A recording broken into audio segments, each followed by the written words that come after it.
I was offered a position as Associate Professor of Medicine and Chief of Scientific Visualization at Yale University in the Department of Medicine. And my job was to write many of the algorithms and code for NASA to do virtual surgery in preparation for the astronauts going into deep space flight so they could be cut in robotic pods. One of the fascinating things about what we were actually working on is that we were seeing, using the new kind of scanning technologies, things that had never been seen before. I mean, not only in disease management, but also things that allowed us to see things about the body that just made you marvel. I remember one of the first times we were looking at collagen, and your entire body, everything, your hair, skin, bone, nails, everything is made of collagen. And it's a kind of a rope-like structure that twirls and swirls like this. And the only place that collagen changes its structure is in the corner of your eye. In your eye, it becomes a grid formation, and therefore it becomes transparent as opposed to opaque. So perfectly organized a structure, it was hard not to attribute divinity to it, because we kept on seeing this over and over and over again in different parts of the body. One of the opportunities I had was one person was working on a really interesting kind of micromagnetic resonance imaging machine with the NIH, and what we were going to do is scan a new project on the development of the fetus from conception to birth using these kinds of new technologies. So I wrote the algorithms in code, and he built the hardware. Paul Lauterbro then went on to win the Nobel Prize for inventing the MRI. I get the data. And I'm going to show you a sample of that piece from conception to birth.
But as you can see, when you actually start working on this data, it's pretty spectacular.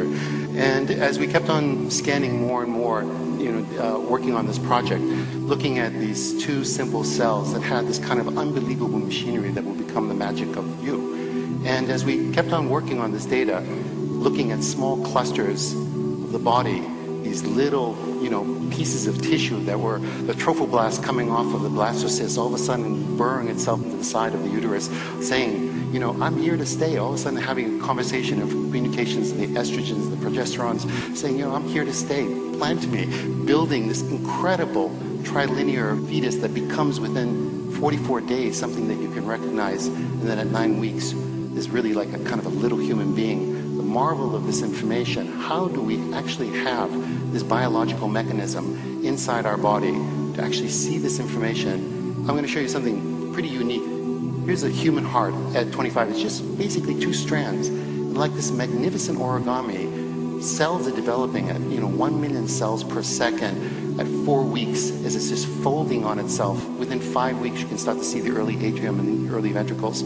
6 weeks, these folds are now beginning with a papilla in the inside of the heart, actually being able to pull down each one of those valves in your heart until you get actually a mature heart, and then basically the development of the entire human body. The magic of the mechanisms inside each genetic structure saying exactly where that nerve cell should go. The complexity of these, the mathematical models on how these things are indeed done are beyond human comprehension. Even though I am a mathematician, I look at this with the marvel of how do these instruction sets not make these mistakes as they build what is us. It's a mystery, it's magic, it's divinity. Then when you start to take a look at an adult life, take a look at this little tuft of capillaries. It's just a tiny substructure, microscopic, but basically by the time you're 9 months and you've given birth, you have almost 60,000 miles of vessels inside your body.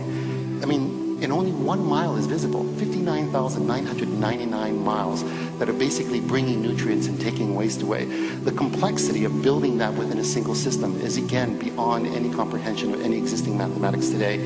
And that instruction set from the brain to every other part of the body. Look at the complexity of the folding. Where is this intelligence of knowing that a fold can actually hold more information? So as you actually watch the baby's brain grow, and this is one of the things that we're doing right now. We're actually doing a longitudinal studies of actually scanning babies' brains from the moment they're born every 6 months until they're 6 years old. We're going to be doing actually about 250 children, watching exactly how the jirai and the sukai of the brains fold to see how this magnificent development actually turns into memories and the marvel that is us. And it's not just our own existence, but how does the woman's body understand to have genetic structure that not only builds her own, but then has the understanding that allows her to become a walking immunological cardiovascular system that basically is a mobile system that can actually treat this child with a kind of marvel that is beyond, again, our comprehension. The magic that is existence, that is us. Thank you.